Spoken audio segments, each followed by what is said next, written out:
right, welcome everyone to another episode of the Course Consultant Show. I'm so very excited today to chat one of my guests and who I have been absolutely impressed with over the last couple of months getting to know Jono. Jono is the co-founder and director at Fitness Education Online, the largest continuing education company in Australia. And he is also an amazing host and a podcast host. He is the current Fitness Australia Educator of the Year and sells over $1 million worth of courses a year. And he's absolutely the coolest guy I know. So, Jono, thanks so much for hopping on today's show. I'm so excited to interview you today. No, thank you for that very kind introduction, Melody, that I wrote myself. So it was a good one. You read it out well. And I'm just happy to be on. I'm a listener of your show. That's how I actually connected with you. Was listening to your podcast. And I was like, hey, you know what? I like this woman. I'm going to reach out on social media. And, here I am to be a guest. So I'm super excited and I'd love to share any value or give as much tips as I could to all your listeners. Absolutely. And I know that you have an incredible background in fitness and actually transitioned into what you're doing right now. So tell me a little bit more about how you got started in fitness and worked your way into creating and selling online courses. Yes, awesome. I love that topic because I get to speak about my favorite topic in the world, myself. So yeah, in a nutshell, I was a fitness trainer. I used to run a fitness boot camp, and long story short, I used to suck at it. All right, it was a franchise, so there were 75 different boot camp locations all across Australia and New Zealand, and you were ranked on how good you were. 1 being the best, 75 being the worst. Now, take a guess what you think I was ranked, Melody. At the start, anyway, when I first started. I don't know, maybe in the middle of the road. You're too kind. I wish I was middle of the road. I was 75, right? I was dead last. And I'm competitive. I come second at something, I'm upset. I come third at something, I'm borderline depression. I came 75th. So not ideal. But I really loved it. I loved what I did. I just wasn't good at it, right? So, and I still remember this clearly. I had to go to a convention at the end of the year, right? With all different 75 trainers that all had their locations. And I didn't want to go because I was the worst one there. All right. And it's not like it wasn't imposter syndrome. I didn't think I was the worst one there. It was statistically proven. There was a pie graph telling me how bad you suck at something when there's a pie graph telling you how bad you are. Right. So anyway, I bit the bullet because I'm like, if I don't go, I'm definitely going to get fired. If I do go, maybe I will keep the job. And it was the best thing I did because I went to that convention. And I learned, and the owner was there. There was a couple that owned it who owned all different 75 locations. And it was just the best experience ever because I sort of went in there such an open book. I'm like, I just got to learn everything. Otherwise I'm going to get fired. And I heard the story of the franchise, the franchise owner. And she was like, this is going back about 10 years, right? And she was telling me her story. And she's like, yeah, look, I'm a high school dropout. I was always the dumbest person in my high school. I finished school and started working at Valley Girl. Do you have Valley Girl in America? I'm not familiar with that brand. No. Okay. So just like a Walmart. Okay. So, dumbest person in high school, started working dropped out of high school, started working at Walmart, got fired from Walmart. All right. And not for stealing or being late or anything, just, wasn't good enough for Walmart. She's like, that happened. Then I was depressed. But then I figured out personal training. I liked it. I got qualified, started a boot camp, yada, yada, yada. Now I've got 75 of them. And I'm like, man, and at the time I was university qualified as well. And I'm like, this chick's a high school dropout who got fired from Walmart and she's got 75 different locations. What the hell is my excuse? And I was like, all right, I'm gonna make something of this, So educated myself basically. I was like, right, first thing I'm going to do is a course to make me a better personal trainer, an upskilling course. Did that course and it was awesome. I learned so much. I was a better trainer. And then I climbed up the rankings. I was maybe, 40 or 50, Then I did another course a couple months later. Amazing again, climbed up again, did another course, climbed up again, did about 4 or 5 courses throughout the year, and also really immersed myself. It wasn't just, do a course, then do nothing. Like I read books, I listened to podcasts, YouTube videos, went to other instructors' classes. Fast forward 12 months, went back to that same convention, Melody. Now, what do you think I was ranked?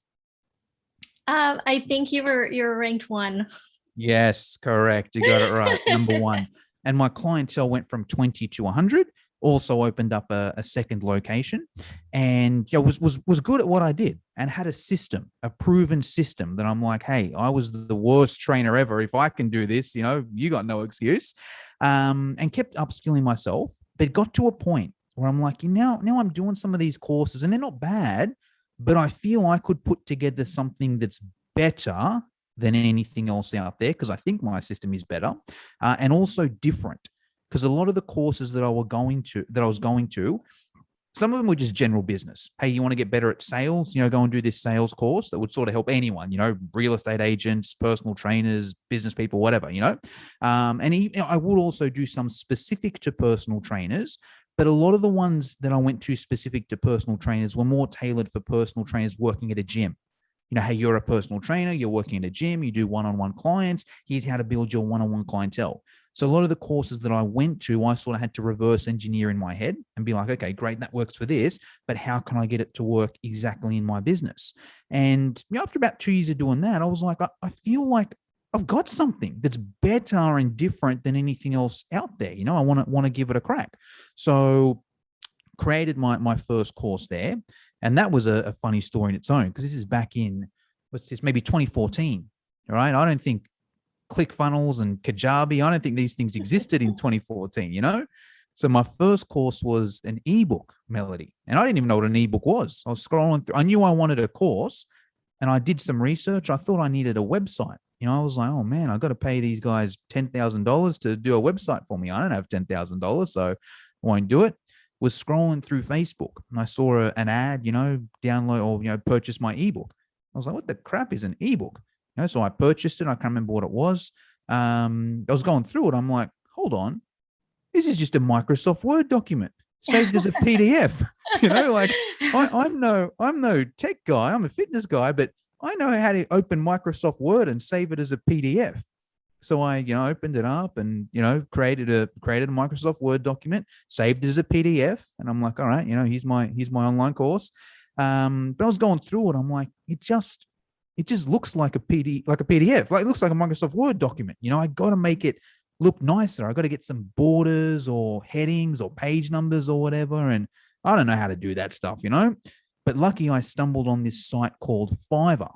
You're familiar with Fiverr, right, Melody? Your Yep, listeners absolutely. will probably be. Fiverr Awesome. is a big one. I really like them. I started out using them. Yeah, went on Fiverr. And if you're not familiar with what Fiverr is, for some of the listeners, back in those days anyway, you could get anything you want done for $5. I still remember I went on there. There was a guy that said he would slap himself in the face for $5. So, and I purchased that one too. So I paid someone, I paid someone $5 to make the document look good, and they did. And then while I was on there, they got me with an upsell or something. I was like, oh, I'll pay this guy $5 to slap himself. And he sent it over to me, and he didn't hold back. Like, it was a hard slap, like a really, really hard slap. And I was like, man, I feel sorry for what some people have got to do for money, But then I looked at the video he sent over. It was an unlisted YouTube video, and it had 100,000 views. And I'm like, hold on, this guy didn't send me a personal slap. He slapped himself once, and he's sold that 100,000 times before. This guy's made $500,000 from slapping himself in the face on almost similar to an online course. It's like, hold on, if this guy can do it slapping himself in the face, I want to do the same thing with an online course, create it once and again and again and again. But moral of that story, I learned what an unlisted YouTube video was. So I created some unlisted YouTube videos, put it on the PDF, and that was my first course, and it would sell for $500. Wow. I have never heard of someone sharing that specific story about someone slapping themselves. So I think that's incredible. So just to go back to your story, which was amazing, by the way, you started at the bottom, you really dug into how you could become better. You wanted to learn the story of someone who started from basically being a dropout to having over 75 locations and boot camps. And you started immersing yourself, as you said, in all of these different trainings. And you realized that you were onto something. There was an ebook. You could do things better. You can make it look better. And you didn't have to do everything over and over and over again from scratch. So let me ask you this. When you were working with your clients, were you finding that you were just constantly repeating the same things over and over again? How did you start thinking about the content inside of your ebook? Yes, good question. So let me go back and think. So yeah, so when I was running my, and actually we'll go back a step here just to clarify also for the listeners. So the ebook that I created, so I was running a fitness boot camp, right? Just helping people get fit. The ebook that I created was like a business ebook for other personal trainers, business wise, right? So the reason where I had a system is when I was running a fitness boot camp, it was like a 12-week challenge. And I was essentially doing the same thing again and again and again. It was like, all right, here's my 12-week challenge. Here's the 12 weeks of workouts that I'm going to do. Here's how I'm going to market it. Here's the sales pitch I'm going to use. It was like Groundhog Day. I was living my life 12 weeks over and over again. But because of that, I had a system. It was like I could give this to any idiot. Here's your 12 weeks. Shouldn't say an idiot, any person. Here's all the workouts you need to do. Here's the exact challenges you need to do in your challenge. Here's the games you need to play. Here's my exact retention strategy. Here's what I say on the first sales call. Great, someone signed up. Here's how I follow them up after their first week of training. Here's the message I send. Here's the second one. It was like a business in the box for a personal trainer. It was like they pay $500, they get the course, and they can essentially emulate what I'm doing. And my tagline as well, because when I was running that fitness boot camp, I was making about $100,000 a year running one boot camp session a day. So my tagline was, hey, do you want to make $100,000 a year working 60 minutes a day? If so, buy this course for $500. It's like a no-brainer. If you're a trainer, most trainers don't make that much money and they're working their ass off. So it was sort of like, okay, it's worth the gamble for them. So it was like I had the hook. And also the other thing that like going back now. Yeah, actually, I'll do on a bit of a tangent. Tell me if I'm going off topic here. But knowing what I know now about creating courses, because now I've got a side business where I help course creators somewhere they're on courses. There's a few things that I in a way I got lucky at the time. It's not really lucky because I did a lot of hard work in that, but I just did some things that looking back now, it's a science, some of the things that I did right then. And it was like, I knew, so when I went from the bottom from 75 to 1, I did a heap of different courses, right, to get better. And a lot of them were tailored just for personal trainers. And everyone I went to, most of them were face-to-face courses back then. Most of them I went to, there were like at least 20, 30 personal trainers in the room. So it was like, I already knew there was a market there. I'm not guessing and being like, oh, if I put this together, do you think these people will buy it? Do you think these people will pay $500 for it? Like, I know because I was doing one of these courses every 4 times a year, minimum 4 times a year myself. And every time I went, there were 20 people there. So it wasn't like a guess. It was like, hey, if I can just work my way in here, here's something that people are already buying. How can I just get my specific thing in there? And I think that's a good message for the listeners as well. You may not be able to replicate exactly the way I did it there, but if you can just have a look and be like, all right, cool. Are people already buying this style of stuff here? If they are, great. How can I just get my little piece of it? And then the other thing that worked really well for me, Russell Brunson calls it the opportunity switch, right? There's so many different, people trying to sell things online at the moment. And a lot of them are what Russell Brunson calls improvement offers. And it's hard to sell an improvement offer. But if you can have an opportunity switch, it's just a lot easier to sell. And that's the other thing that I did that I accidentally or got lucky or bumped into there, where everyone was just basically saying, hey, be a better personal trainer, or hey, grow your personal training business. I was like, hey, here's a whole nother way to do it. Don't get out of the gym, get out of one-on-one personal training. Here's a whole nother system you can do it. Make $100,000 a year working 1 hour a day. It was a different switch there. So that could be another thought point for the listeners as well, where it's like, instead of going in and just being like, how can I make something better?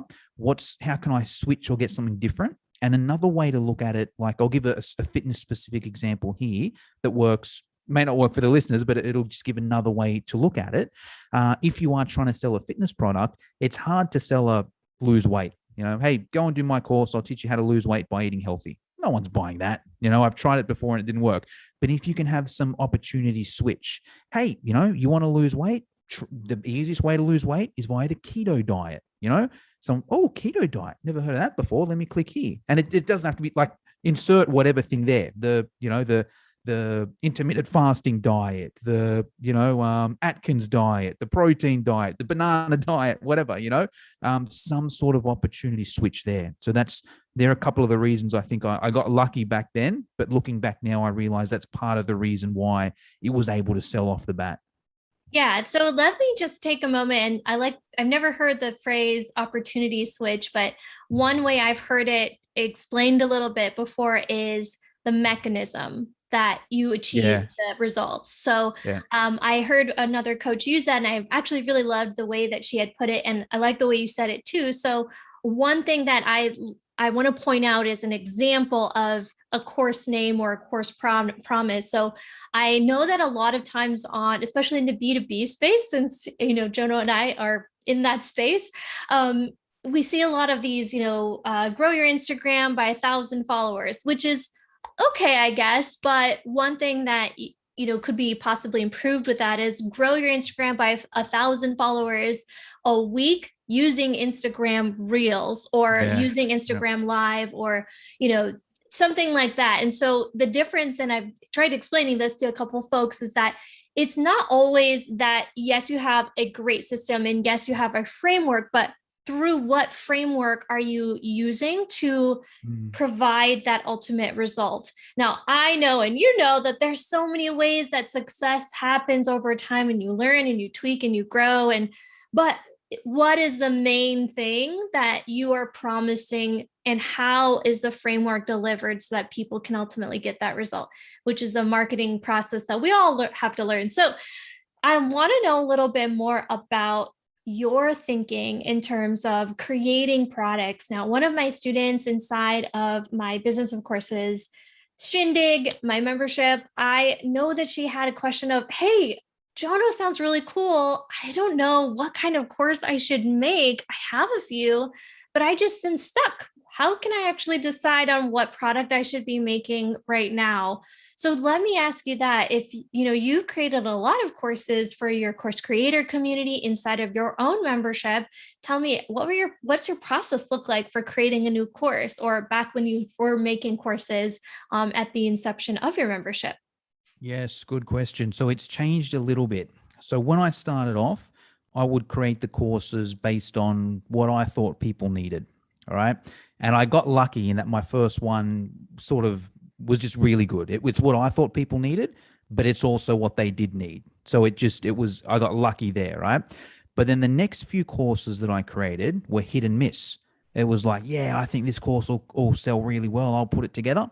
And maybe it did, maybe it didn't. Because even if we go back with Fitness Education Online, I've got about 40 different courses there, right?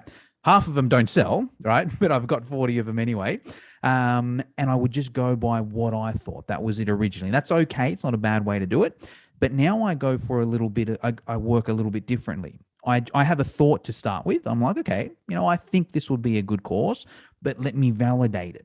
Now, I'm a huge fan of Facebook groups. So I've got the Course Creator Community Facebook group, which has got about 4,000 people in there. I've got my Fitness Education Online group, which has about 15,000 people in there. So now before I create a course, I simply make a Facebook post, if it's Fitness Education Online, hey guys, I'm thinking of putting together a summit all around women's health, I'm thinking of putting together a course specifically on how to train pregnant women. Who would be interested in that? Comment below, right? If it's Course Creator Community, hey, I'm thinking of putting together a course on how I built this Facebook group to over 4,000 people in less than a year. Who would be interested in this? Comment below. All right. Now that's just step one. It still doesn't guarantee because there's a big difference between someone commenting below and giving you their credit card details and $500 or more, right?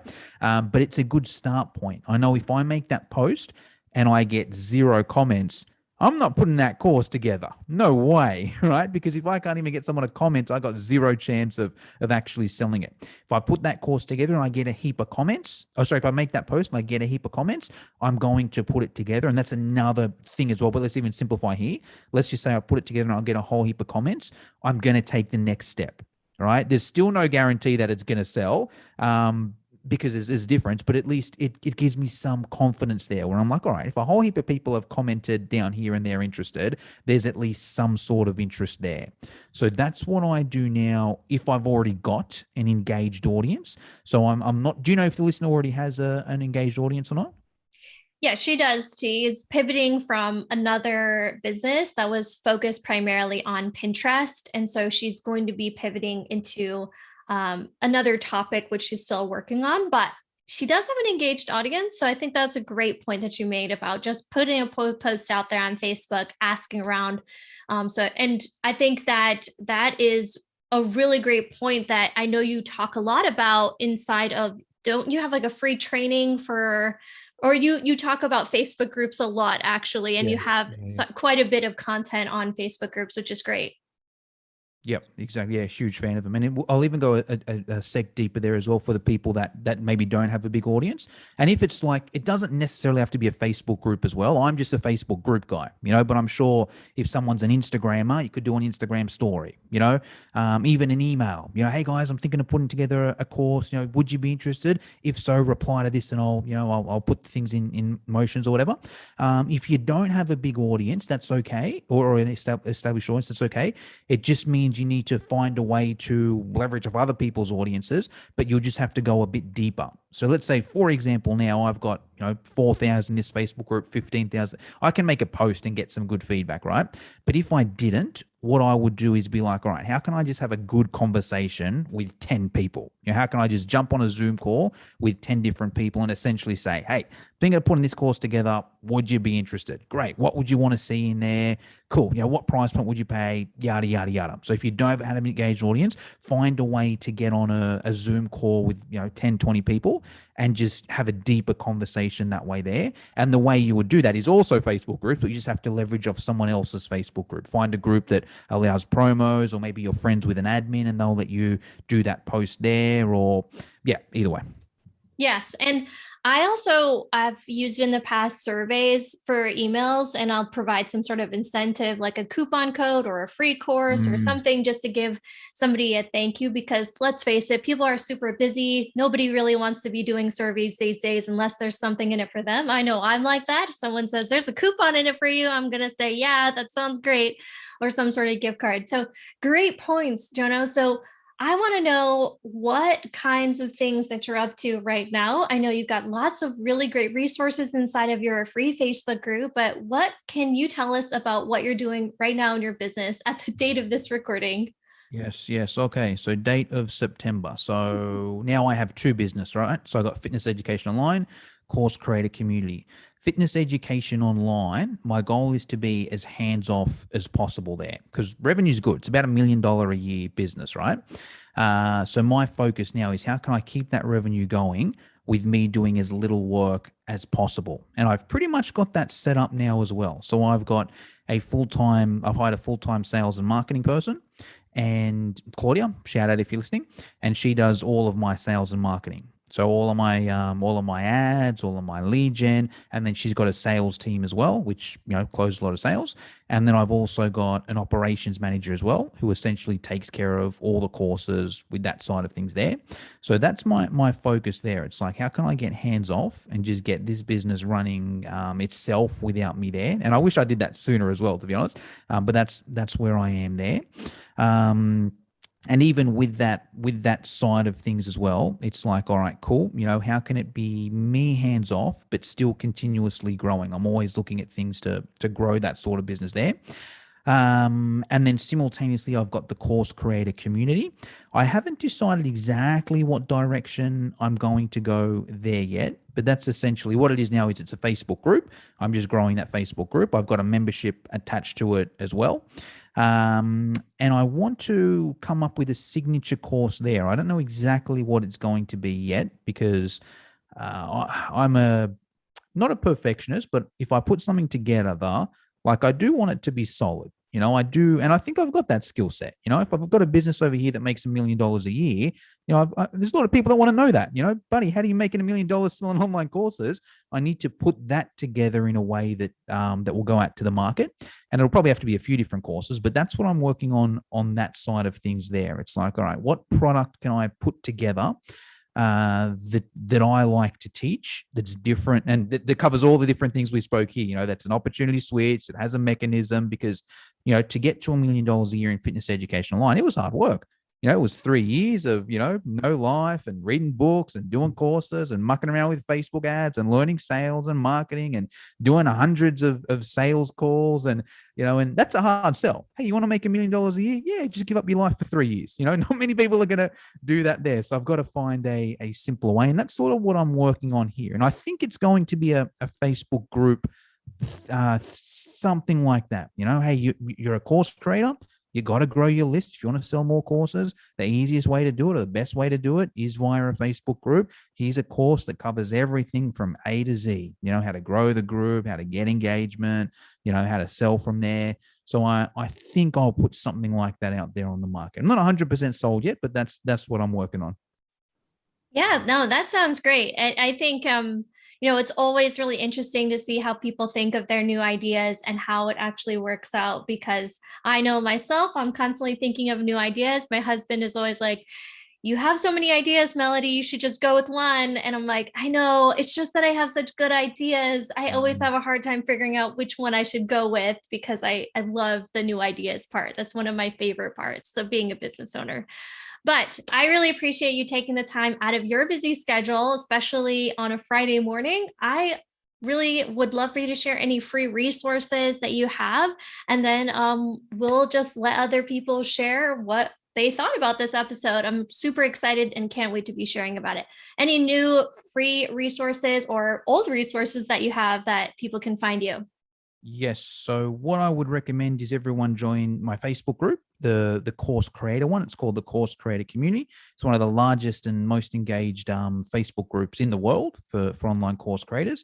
And all my resources are in there. You'll go in there. You got to drop your email to join the group anyway. You don't have to enter it in, but there's a question to drop your email there, and you get. I'm always changing that resource, but at the moment, it's how to create your first course in 48 hours. So you can jump on there, but I'm always in the Facebook group posting tips and freebies as well. So what I recommend, join my Facebook group, be part of the community, and then, see what you like from there. Fabulous. Well, thank you again, Jono, for joining me on today's episode. I'm so excited to share it, and I can't wait to hear how your next idea comes into play. Awesome. Thank you for your time, Melody. It was an honor to be on this show. Thanks.